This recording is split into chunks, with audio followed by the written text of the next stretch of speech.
Hola, ¿qué tal? Hoy vamos a hacer un viaje, pero no un viaje cualquiera. Vamos a seguir las huellas de un hombre cuya vida fue tan, pero tan alucinante que parece sacada de una película de aventuras.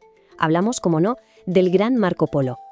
A ver, antes de meternos en faena, pensemos en una cosa. ¿Cuál es el viaje más largo que se ha hecho alguna vez? ¿Unas vacaciones de verano? ¿Un vuelo transoceánico? Bueno, pues ahora imaginemos un viaje tan largo que cuando vuelvas a casa nadie te reconoce. Ni tus vecinos, ni tus amigos, ni siquiera tu propia familia. Pues esa fue la friolera que estuvo fuera nuestro protagonista.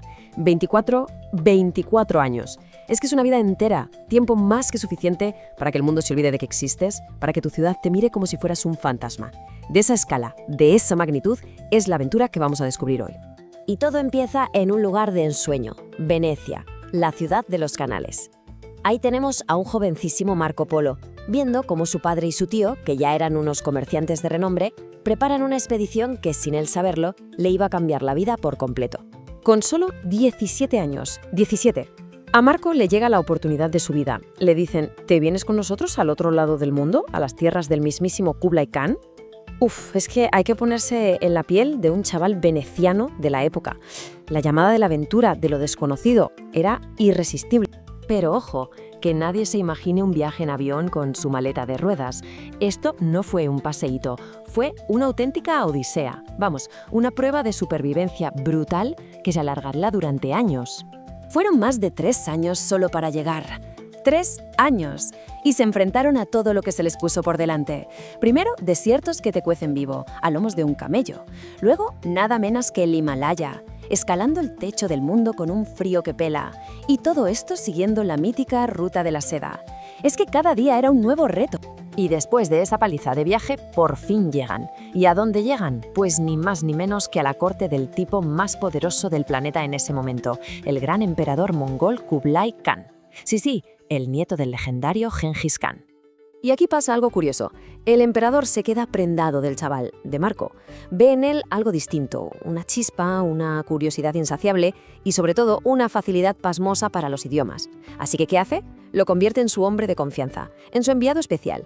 Y durante 17 años, Marco Polo fue, literalmente, los ojos y los oídos del gran Khan por todo el imperio chino.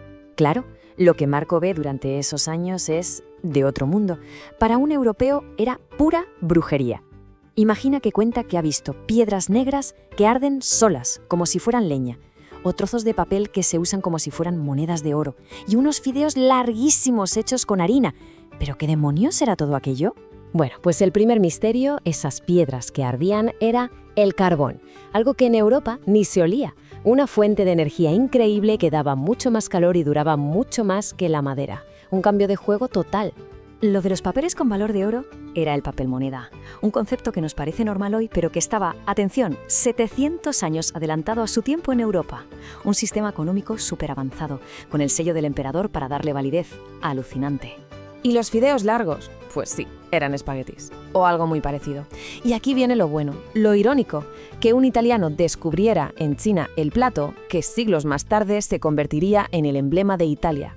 Las vueltas que da la vida. Pero bueno, todo lo bueno se acaba, y después de 24 años fuera, ya era hora de volver a casa. Marco, su padre y su tío inician el larguísimo viaje de vuelta a Venecia. Pero el recibimiento que les esperaba, no fue precisamente una fiesta.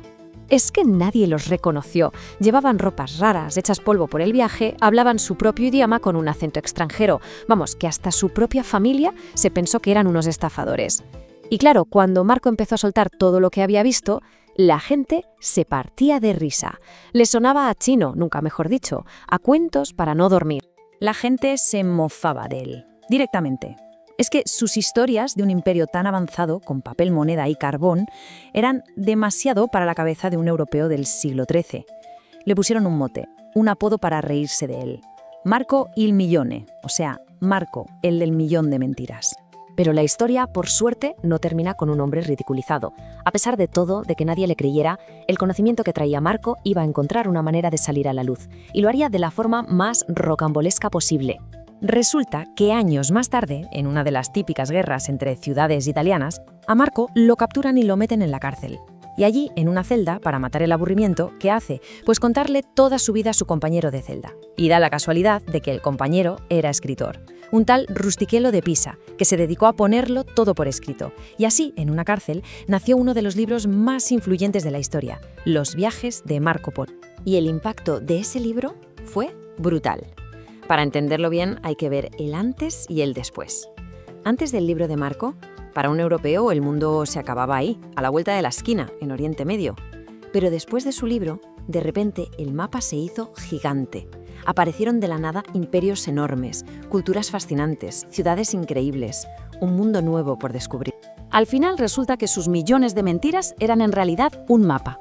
El mapa más detallado que existía de Oriente. Un mapa que no solo te decía dónde estaban las cosas, sino que te metía el gusanillo en el cuerpo, te daba ganas de ir. ¿Y el más famoso de todos los que se inspiraron? Cristóbal Colón. Pues que sepamos que tenía una copia del libro de Marco Polo y la tenía llena de anotaciones de su puño y letra. Y ya para rematar, un último detalle, una curiosidad que demuestra hasta qué punto Marco era importante en el imperio del Gran Khan. El Gran Khan le dio a Marco Polo una cosa llamada paisa. Era una tablilla de oro macizo. ¿Y qué era eso? Pues era como un pasaporte VIP, una tarjeta de crédito platino y una placa de policía, todo en uno. Con eso Marco tenía derecho a caballos frescos, comida, alojamiento y protección en cualquier rincón del gigantesco imperio mongol. Vamos, que era el pase definitivo. Y todo esto nos deja con una pregunta final, ¿no? La historia de Marco Polo nos enseña que lo que hoy es una verdad como un templo, ayer pudo parecer una locura, una fantasía. Así que, la pregunta es, si hoy mismo volviera un explorador de un mundo que no conocemos, ¿qué descubrimiento nos contaría que nos sonaría a eso, a un millón de mentiras?